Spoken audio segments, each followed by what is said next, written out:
ঘটনা হয়েছে আমি বাসে দিয়ে আইতেছিলাম, আমি এসি দিয়ে আইতেছিলাম।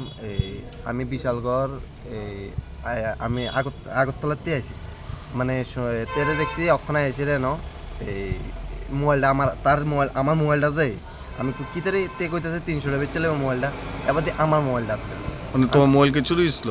হ্যাঁ আমার মোবাইলটা আমি উদুতে আইছি, উদুতে আইতেছি যে তে আইতে সময় এমনি বইসে কইতে পারি না, আমি ঘুমাই রয়েছি।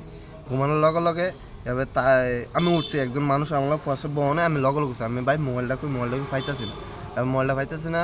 এরপরে একজনও কইতেছে তুমি বিশালগড় আইসেরা জিডেন্টি করে। এরপরে আইসি আমার লগে লগে এনে ঢুকছি, কইছে তুমি কোনো চুরি হয়েছে, কইছে ইয়াত বিশ্রামঞ্জ চুরি হয়েছে। আমি কইছি করতে হলে বিশ্রামঞ্জ, আমি হেফাসে গেছি, রাস্তার হেফাসে গেছি না, তারে দেখছি মোবাইলটা 300 টাকা বেচলে।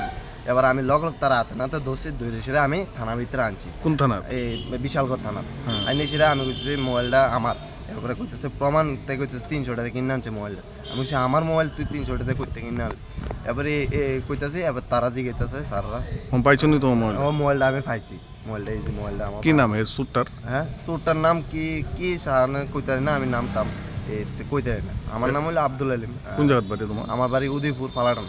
এখন পুলিশের হাতে তুলে হ্যাঁ পুলিশের হাতে তুলে দিছি আমি ওখানে।